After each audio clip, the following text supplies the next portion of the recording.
আমার জীবনের নিরাপত্তা দিতে পারবেন, তাহলে আমি ইমার্জেন্সি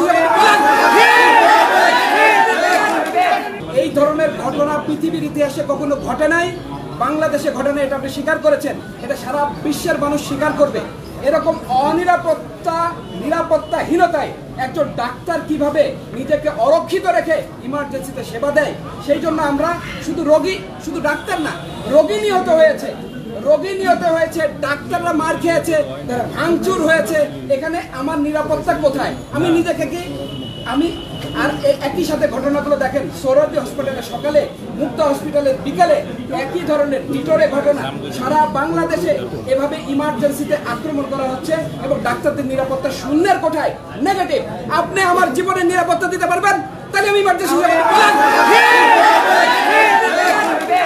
বাংলাদেশের মানুষ বলুক, বাংলাদেশ সরকার বলুক, নিরাপত্তা দিবেন। একজন ডাক্তার হিসাবে সার্বক্ষণিক ইমার্জেন্সি সেবা শুধু হসপিটালে না, সার্বক্ষণিক দেওয়ার জন্য আমরা কমিটেড। ঢাকা মেডিকেলের নিউরোসার্জারি ক্যাজুয়ালিটি ইমার্জেন্সিতে 24 ঘন্টা রোগীদের সার্ভিস দেওয়া হয়, সার্জারি করা হয়। শুধু আজকের না, সারা ইতিহাসের সবসময় এটা হয়েছে। আমরা সর্বক্ষণ না ঘুমিয়ে রোগীদের সেবা দিয়েছি, নিজে না খেয়ে সেবা দিয়েছি, রক্ত দিয়ে সেবা দিয়েছি। রিসেন্টলি যে মব হয়েছে, সেখানে কিন্তু আমরা 72 ঘন্টা একটানা শুধু সেবা নয়, টাকা দিয়ে, অর্থ দিয়ে, খাবার দিয়ে, নিজের রক্ত দিয়ে সেবা দিয়েছি। সেই ডাক্তার আমরা এখানে যারা আমরা সবাই আছি, আমরা সেই ডাক্তার। এখনো আমরা সেবা দিতে চাই, কিন্তু আমার কথা শুনেন আপনারা। গতকাল রাতের একটা ইনসিডেন্ট, এটা আসলে ইতিহাস ব্রেক করেছে।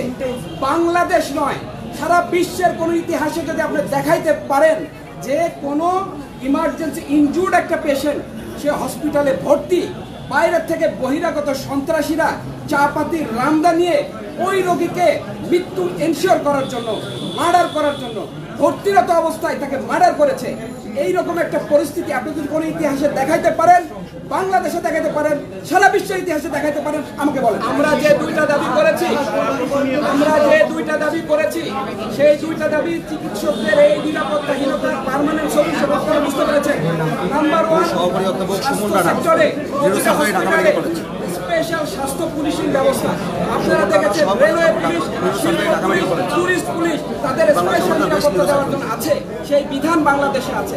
সেই বিধান আমাদের স্বাস্থ্য সেক্টরে প্রতিটা হসপিটালগুলোতে কেন হবে না?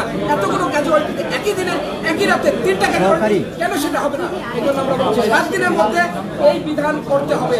দ্বিতীয় প্রশ্ন হলো যে এইটা কি এই গভর্নমেন্ট, যেহেতু এই গভর্নমেন্ট ইন্টারিম গভর্নমেন্ট, এটা কোনো আইন পাস করতে পারবে কিনা সেটা আপনাদের সবার জানা আছে যে এখন আমাদের রাষ্ট্রপতি আছে, উনি অর্ডিন্যান্স জারি করে যে কোনো অধ্যাদেশ জারি করতে পারে, কোনো আইন উনি পাস করতে পারে।